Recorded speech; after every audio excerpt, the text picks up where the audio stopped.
How to add to your highlights without adding it as an Instagram story. So if we just click on the new icon, add a new highlight such as test, we can't add a new highlight because the highlights are derived from the stories directly. So what you want to do is you actually want to follow the steps in this guide how to add an Instagram highlight without adding to your story. First, you have to switch your Instagram profile to private in your general settings. So if we go ahead and go to our settings, down to account privacy, switch that to a private account. And then what you want to do is you want to go to the privacy story settings on your Instagram mobile app and block all users from seeing your stories.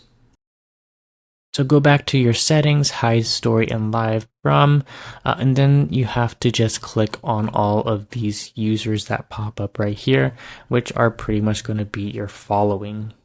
And then once that is all done, you can go back to your profile, add your story, and then upload it to your highlights. And then you have to wait 24 hours before reverting all the changes, unblocking everyone, and making your account public again.